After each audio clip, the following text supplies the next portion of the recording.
Guys, welcome back to the channel. Hope everyone's doing well.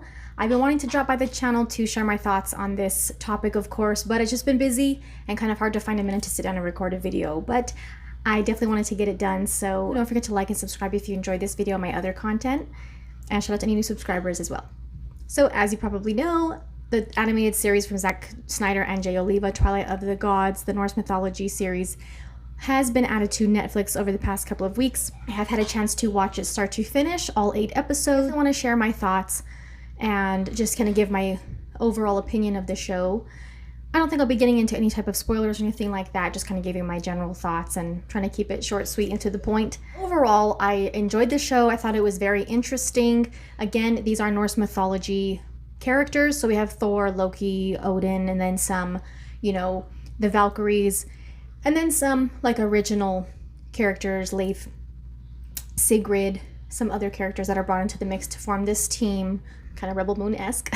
In this, what I think the most interesting thing about this series is the take on the Thor, specifically Thor as a character. I think with the MCU being such a huge thing in pop culture and movies and entertainment, we are so used to Thor being portrayed as a superhero.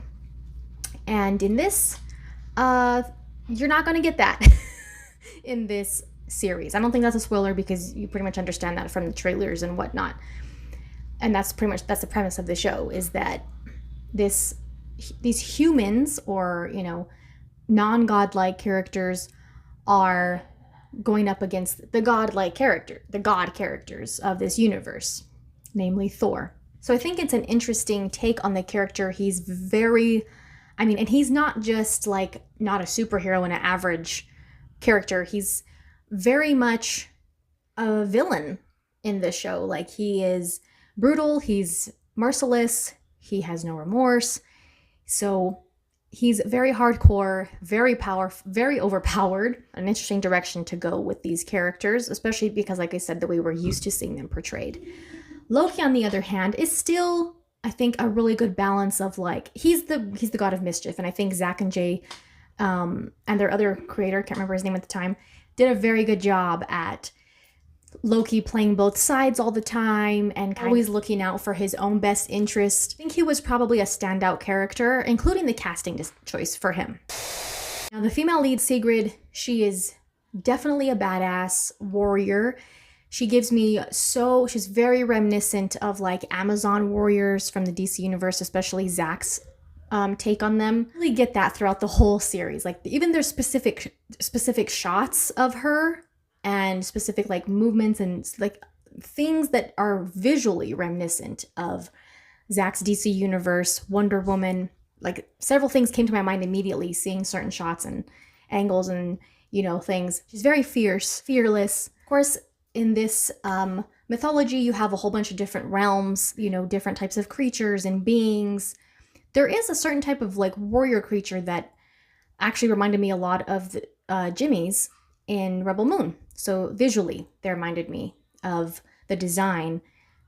If you've seen both of the shows, both Rebel Moon and Twilight of the Gods, you might know which characters I'm talking about. I also liked the relationship between Leif and Sigrid. The show is very 100,000% mature.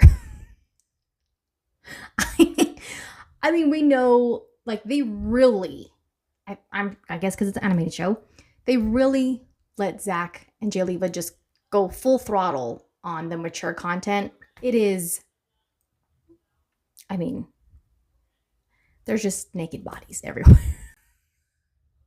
I've seen other animated shows that are like that on Netflix as well. Blood of Zeus comes to mind. It reminded me a lot of Twilight of the Gods. I just felt like they have a lot of similarities, if you've seen that animated show too. Of course, visually, very much Zack's style and a lot of things that are reminiscent of his live action movies. I know when we started seeing images and clips of the show, some people are not huge fans of like the animation style, but I liked it. Use of color and the scale of like landscaping and the different scenery is really beautifully done. Odin was also interesting. This version of Odin that we see and kind of how they portrayed him as like these three different beings, and they all three look different. And you kind of get like some biblical references there and things like that nature. I think it was a really unique way to visually represent Odin. It was very interesting. Overall, I enjoyed the show. I think, it's a good show to just like watch one episode after another if you have the time to do that. The way the show ended, the finale, I think it would be very interesting to see a season 2. They definitely left you wondering what would happen if it were to continue. I mean, obviously that's what a series is supposed to do. It's supposed to, especially the first season, you don't want everything to be completely tied up and end on like this. It should be a little, unsatisfying the way it ends, because you want people to wonder what's going to happen next and want to know what would, we want more of this. Ending accomplished that for me, wanting to see season 2. So we'll see how it goes. Hopefully they will give a season 2 and we can see how the story would pick up from where it left off. Overall, like I said, I enjoyed the show. If you haven't given it a watch, I recommend watching it. Again, make sure there's no kids in the room where nearby, because it's not kid friendly at all. Shouts out to Zack Snyder and Oliva. Of course, make a great team, just like we've seen in the past with, DC movies. We'll see where it goes from here. I mean, if there's any updates on whether or not there will be a season 2, or if Zack shares anything in the near future, now that season 1, probably give it some time to see how it does on the platform. Maybe they'll have some kind of update sometime in the near future. And of course, I will share that if they do. So thank you so much for watching. Check out anything you might have missed previously, including the short section. I appreciate all the support on the channel. Thank you guys so much.